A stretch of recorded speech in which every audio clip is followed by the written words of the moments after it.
if we define the gospel by the texts in here, Okay. let's say 1 Corinthians 15, 1 through 4. Okay. If we define the gospel by that, Okay. and a Muslim friend of yours leaves Islam Okay.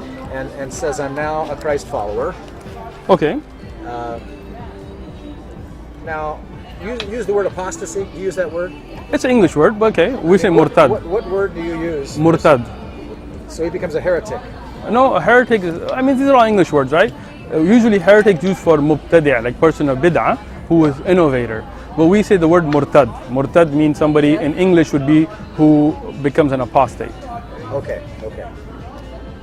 So you're saying like I'm in Balboa Park, I see a Muslim who used to be a Muslim guy, tell me, hey, I don't believe in Islam anymore, I'm a Christian.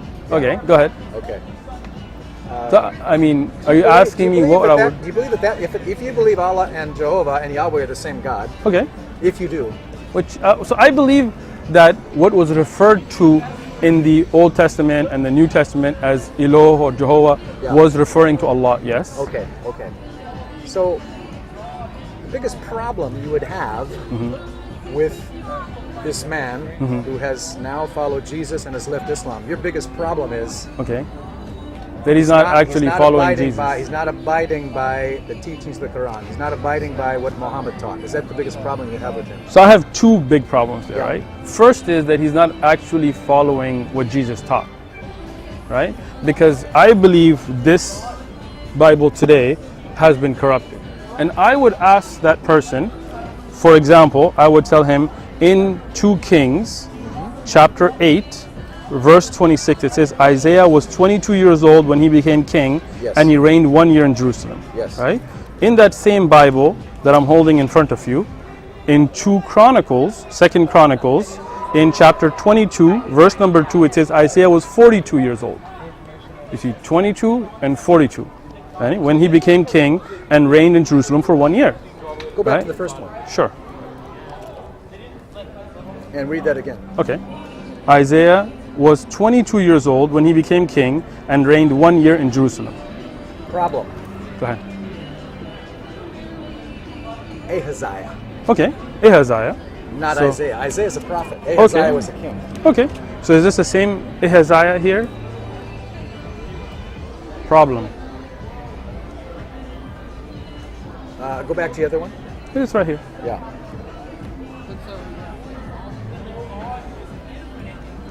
That's a problem, yeah. It's a problem, right?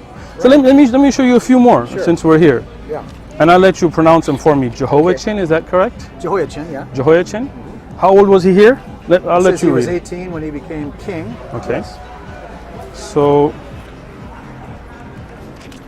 is this the same Jehoiachin? Can you read it, please? Yeah, Jehoiachin was 8 years old when he became king, and he reigned in Jerusalem for 3 months and 10 days, and he did evil in the sight of the Lord. So 8 or 18, 22? No. There are not. Okay. So, I mean, I can keep going. There's a bunch here.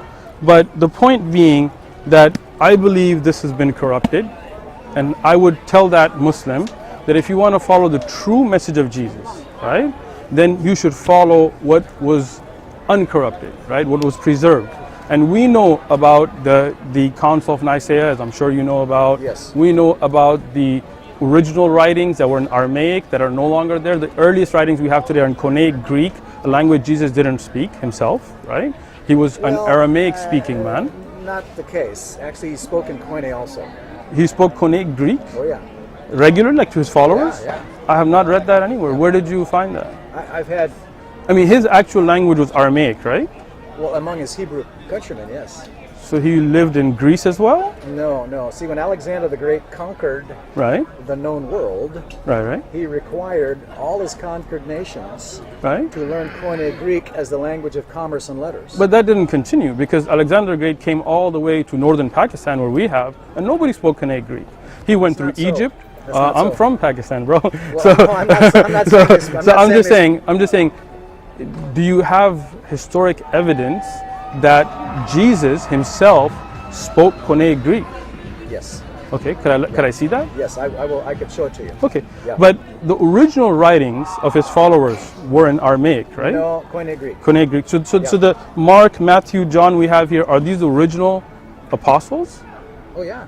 Because when I research this, and I'd love for you to look this up, Yeah, sure. even if you go to Wikipedia and look at the references from there onwards, Sure. you will find that all of those authors agreed that these are not those original apostles. These were written around 70 years after Jesus. Well, they were eyewitnesses and eyewitnesses of eyewitnesses. Okay, so they were not the original eyewitnesses. They were, but they didn't write at the exact time of Jesus. They wrote a little later. About 70 to 100 years. No. Look it up. If Jesus was resurrected at year 30 or 33, then they wrote 38 to 40 So years let's later. look this up while we're here. They wrote 38 to 40 years later. Okay, so let's just, since we're here. Yeah.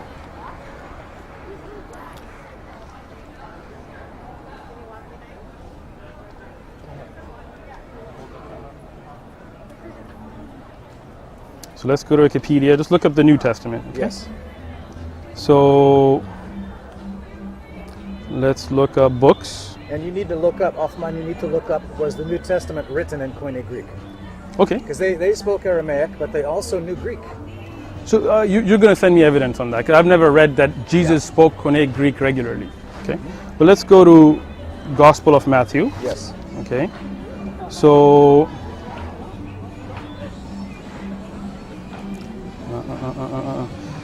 range of possibility was written 70 to 110 years AD. Yes. So that's a 70 to 100 years, as I said, after Jesus. No, you got to subtract 30, because Christ was resurrected at age 30 to 33.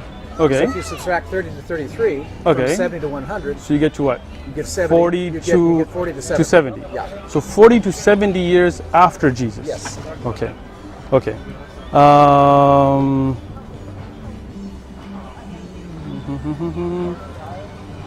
You know, here, So we just can like- save a little time here. So, but If it I- says if I here. get to a point. But it says here I want to authorship share. authorship unknown, and this is what I was trying to get to about the who wrote these books, right? So the source unknown likely used hypothetical collections of sayings known as Q source through the existence of the Q, which questioned by some of the Yeah, scholars. well, Use yes. material. Can I? No, German higher criticism. Okay. Some of the contributors to Wikipedia used Sure, German sure. higher criticism. They did Okay. not use faithful biblical investigation. They used German higher criticism. Okay, so That's I mean, a German higher critic.